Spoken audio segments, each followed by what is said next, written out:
Well, let's bring in strategic affairs and energy expert Mohammed Al-Hashimi now, who joins us live from Doha. Mohammed, thank you very much for speaking to us and for your time. Now, let's start with the Strait of Hormuz, still closed to most vessels. The Iranian strikes on Iran's neighbours, they continue to talk us through, if you will, the impact that this conflict is having on the Gulf states. Now in its fifth week, this war, particularly on energy infrastructure. Thank you very much, Rhiannon. It's a pleasure being with you.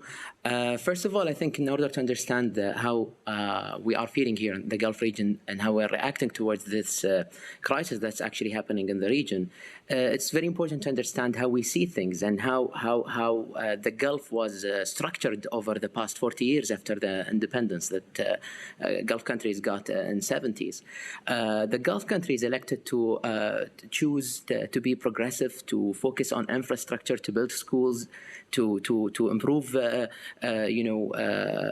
economic situation, and to have a doctrine rather than a political ideology, to have an economic doctrine which is forward-looking. And for us to be dragged in the middle of this crisis and to witness, to witness the challenges here in the region, and actually the lack of action from the international community, and by the way, the IOCs, the elephant in the rooms, because the narrative, despite being politicized, the energy narrative, we haven't seen much from the IOCs and the international corporations much, and we've witnessed that even the priorities for them are a bit different, and I think it definitely shook the infrastructure here in the Gulf, the economic infrastructure. But we can see that we've been through similar challenges, not as mild as the current one, but I do believe that we can hopefully get things done through the things that we believe work. We in the Gulf region don't believe in missiles, don't believe in violence, don't believe in wars, despite the political narrative of some countries. We believe that diplomacy, as the State of Qatar said from day one, will prevail, and that the way forward is definitely grounded in resilience and shaped by diplomacy. You say, Mohammed, there that from a Gulf perspective, countries like Qatar, also Saudi Arabia and the UAE are trying to avoid being dragged into this conflict. But is that still realistic at this stage, now with the war in its fifth week, given how exposed the energy infrastructure is, given that the Strait of Hormuz is still shut, and now also, according to our Tehran correspondent Reza Hatami, Iran is now planning to strike bridges on its Gulf neighbours too. So how realistic, I'll ask again, is it that these Gulf nations do stay out of this war?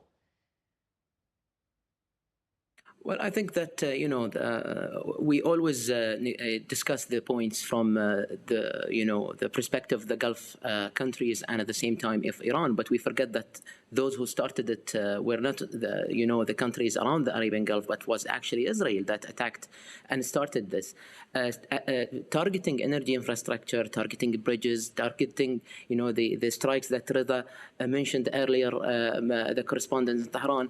It's very similar to targeting a hospital, knowing that the hospital is a very critical place, and this is what we witnessed in Gaza. The current, what we are really suffering from is this delusion, the delusional narrative and the wishful thinking of the current actors, thinking that disrupting international systems will contribute to their political agenda. Now, for us, neutrality was always a posture. It wasn't a guarantee. But as I mentioned earlier, Qatar has done more than most convert posture into this current architecture. The mediation role, the diplomatic brief, the direct communication lines with all parties, these are not accidental. That's the raison d'etre of the state. This is the ontology of the state, and this is how I do believe that other Gulf countries also believe in. They reflect deliberate doctrine that small states surrounded by large tensions survive not through alignment but through indispensability. The real test now is whether this indispensability holds under direct military pressure, and so far the institutional responses suggest that it does. The real question, however, is that whether this kind of deterrence can be rebuilt faster than the escalation spread itself. So Israel wants us to be part of this war. Iran wants us to be this war. Iran, unfortunately, we've been neighbors and we will remain geographical neighbors. We cannot change geography. But unfortunately used the Gulf region also as a political tool, or at the same time as a space to communicate message to Israel and the international community, which is definitely not acceptable. Mohammed, really appreciate your thoughts and analysis. Thank you so much for speaking to us. Thank you, Rhiannon.